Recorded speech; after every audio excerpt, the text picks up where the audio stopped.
राष्ट्रपति ट्रंप के अमेरिका पहुंचते ही शुरू हो जाएगा। खबर है कि ट्रंप ने चीन में राष्ट्रपति शी जिनपिंग से दो टूक कह दिया है कि अगर चीन ईरान युद्ध में अमेरिका का साथ देगा तो अमेरिका चीन की दुखती रग ताइवान के मुद्दे पर कोई बड़ा एक्शन या सैन्य सहायता नहीं करेगा। ट्रंप की तरफ से तो यहां तक दावा कर दिया गया कि चीन भी इस बात के लिए तैयार हो चुका है कि ईरान के पास ना तो परमाणु हथियार होने चाहिए और ना ही गंभीर परमाणु तकनीकें। खबर तो यहां तक है कि ईरान के विदेश मंत्री अब्बास अरागची के तूफानी दौरों से अमेरिका बुरी तरह से बौखलाया हुआ है। अमेरिका की 13 मई 2026 को जारी हुई खुफिया रिपोर्ट में दावा किया गया कि ईरान ने हॉर्मुज में तबाह हुई अपनी सैन्य शक्ति को अब फिर से काफी हद तक बहाल कर लिया है। खबर यह भी है कि ईरान ने हॉर्मुज में अपने 33 मिसाइल ठिकानों में से 30 मिसाइल ठिकानों को फुल एक्टिव कर लिया है। इस हैरान करने वाली पूरी खबर पर हम आपको फुल डिटेल दिखाएंगे, लेकिन शुरुआत करते हैं ट्रंप की उस चाल से जिसे देखकर और समझकर ऐसा लगता है कि शायद चीन ईरान को अब धोखा दे सकता है। लेकिन इसके बावजूद ईरान के तेवर और ताकत को रूस से भी अभी इतनी पावर मिल रही है जो ईरान को हॉर्मुज में झुकने नहीं देगा। कहने का मतलब ये कि अमेरिका अब तेहरान तेल और टैरिफ के जाल में फंस चुका है, जिससे निकलने का बस एक ही रास्ता है, ईरान पर ऐसा भीषण हमला जो उसका कंट्रोल हॉर्मुज पर से पूरी तरह खत्म कर दे। ट्रंप की चीनी चाल, टारगेट ईरान के परमाणु।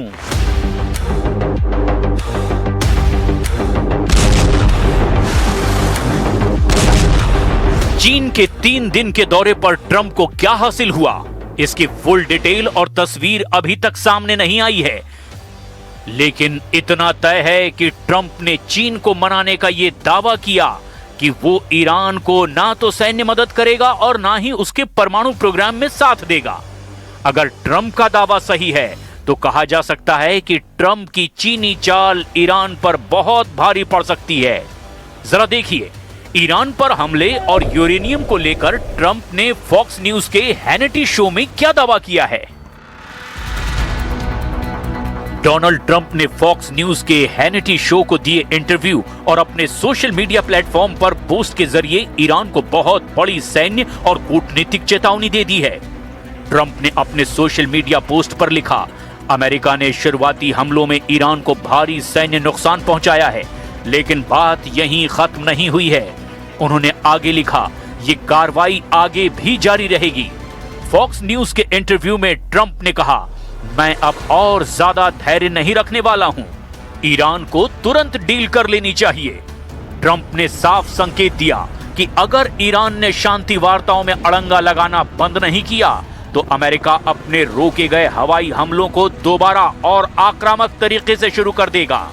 यूरेनियम संवर्धन और ईरान के परमाणु जखीरे को लेकर के ट्रंप ने इंटरव्यू में एक बेहद अनोखा और बड़ा रणनीतिक दावा कर दिया है। जब इंटरव्यू में ट्रंप से पूछा गया क्या ईरान से यूरेनियम का ये जखीरा वापस लेना बहुत जरूरी है, तो ट्रंप ने अपने जाने पहचाने अंदाज में कहा, ईरान के पास जो छिपा हुआ यूरेनियम का जखीरा है उसे हासिल करना ना सिर्फ एक पब्लिक रिलेशंस की बात है, असल में इसकी कोई खास जरूरत नहीं। मुझे व्यक्तिगत रूप से वो यूरेनियम मिल जाए तो अच्छा लगेगा, लेकिन ये सिर्फ दिखावे के लिए है। ट्रंप के कहने का मतलब था कि ईरान के पास यूरेनियम को निकालकर उसे परमाणु बम में बदलने की जो हाई लेवल तकनीक होनी चाहिए वो उतनी एडवांस नहीं है जितनी कि अमेरिका और चीन के पास है। इसीलिए ईरान का मौजूदा यूरेनियम जखीरा तब तक उनके लिए बेकार है जब तक वे उसे हथियार का रूप न दे सकें। ट्रंप ने शी जिनपिंग के साथ बातचीत का हवाला देते हुए कहा कि अमेरिका और चीन दोनों ही इस बात पर पूरी तरह एकमत हैं कि ईरान को कभी भी परमाणु हथियार बनाने की तकनीक या फाइनल बम हासिल करने नहीं दिया जाएगा।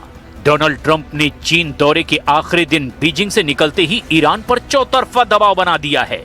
उन्होंने एक तरफ चीन के राष्ट्रपति शी जिनपिंग से ये वायदा तो लिया कि चीन ईरान को कोई सैन्य उपकरण नहीं देगा, और दूसरी तरफ मीडिया में आकर ईरान को खुली धमकी दे दी कि या तो ईरान परमाणु कार्यक्रम पर पूरी तरह सरेंडर करो वरना ऑपरेशन फ्यूरी उसे पूरी तरह से तबाह कर देगी। अमेरिकी राष्ट्रपति डोनाल्ड ट्रंप ने दावा किया कि चीन भी नहीं चाहता कि ईरान परमाणु हथियार हासिल करे। चीन दौरे के दौरान ट्रंप ने कहा कि इस मुद्दे पर उनकी राष्ट्रपति शी जिनपिंग से बातचीत हुई, जिसमें शी जिनपिंग ने अमेरिका ईरान समझौते का समर्थन किया और मदद की पेशकश भी की। Excellency, Neeraj from News18 India.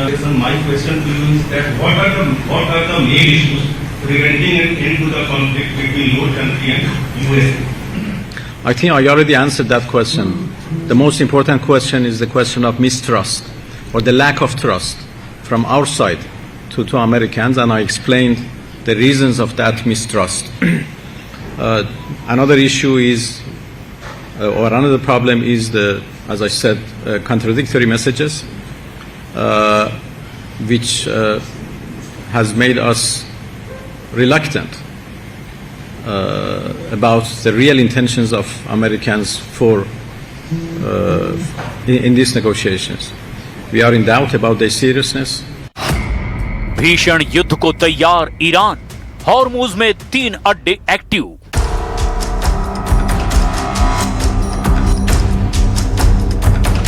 दूसरी तरफ ईरान ने भी अमेरिका और चीन की यारी को देखते हुए अपने तेवर और तरीके बदलने शुरू कर दिए हैं।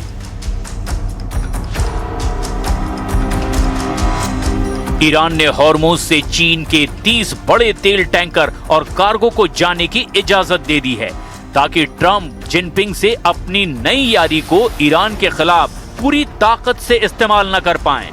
हैरान करने वाली बात तो यह है कि ईरान ने 39 दिनों तक अमेरिका और इजराइल के हमलों को सामना किया है और भीषण तबाही और बर्बादी झेलने के बावजूद ईरान की सैन्य ताकत फिर रिचार्ज हो गई है।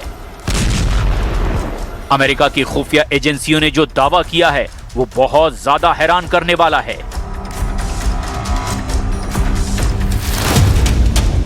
अमेरिकी खुफिया एजेंसियों की बेहद गोपनीय रिपोर्ट लीक हुई है, जिसे 13 मई 2026 को द न्यूयॉर्क टाइम्स और कई अंतर्राष्ट्रीय मीडिया आउटलेट्स ने बड़ी हेडलाइंस के साथ छापा है। इस लीक हुई रिपोर्ट में ईरान की मिसाइल ताकत और अड्डों और बंकरों को लेकर जो दावे किए गए, उसने ट्रंप को बुरी तरह से चौंका दिया है। खुफिया रिपोर्ट्स के मुताबिक अमेरिकी खुफिया एजेंसियों का आकलन ये कहता है कि ईरान के हॉर्मुज इलाके में कुल 33 मिसाइल ठिकानों में से 30 को फिर से चालू कर लिया गया है।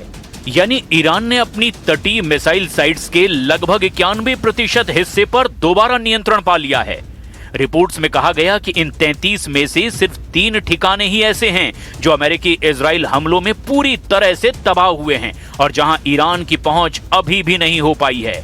अमेरिकी अधिकारियों का मानना है कि वॉशिंगटन ने पहले ईरान को हुए नुकसान का जरूरत से ज्यादा अंदाजा लगा लिया था। ताजा आंकलन के मुताबिक ईरान का 70% मिसाइल आर्सेनल यानी जखीरा और लगभग 70% मोबाइल लॉन्चर्स यानी कि गाड़ियों पर फिट लॉन्चर्स अभी भी पूरी तरह से सुरक्षित और एक्टिव हैं। ईरान के पहाड़ों के सैकड़ों मीटर नीचे बने अंडरग्राउंड बेस, जिन्हें ईरान मिसाइल सिटी कहता है, वहां पर 90% हिस्सा अमेरिकी बंकर बस्टर बमों के बावजूद सुरक्षित बचा हुआ है। ये ठिकाने अंडरग्राउंड रेल नेटवर्क से जुड़े हुए हैं, जिससे ईरान अपने मिसाइलों को एक जगह से दूसरी जगह बेहद आसानी से शिफ्ट कर रहा है।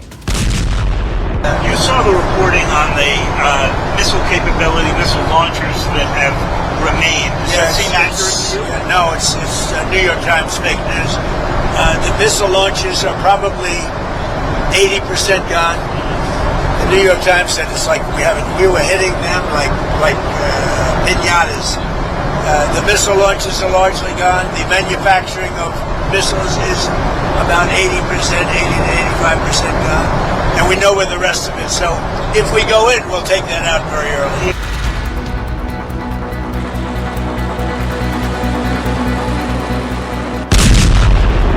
ISW की रिपोर्ट के मुताबिक पिछले दिनों मिले युद्ध विराम के समय का इस्तेमाल करके ईरान ने अपने मलबे में दबे हुए लॉन्चर्स को बाहर निकाला, मरम्मत की और फिर रूस और चीन से मिले पार्ट्स की मदद से हथियारों को हमले के लिए तैयार कर लिया है। यानी ईरान ने बेहद तेजी से रिकवरी की है और हॉर्मुज से गुजरने वाले अमेरिकी युद्धपोतों और व्यापारिक जहाजों के लिए उसका खतरा टला नहीं है, बल्कि और पुख्ता हो गया है। अब देखना यह होगा अमेरिका ईरान पर अगला हमला कब और कैसे करता है और चीन की भूमिका इस बार ईरान को लेकर कैसी रहती है।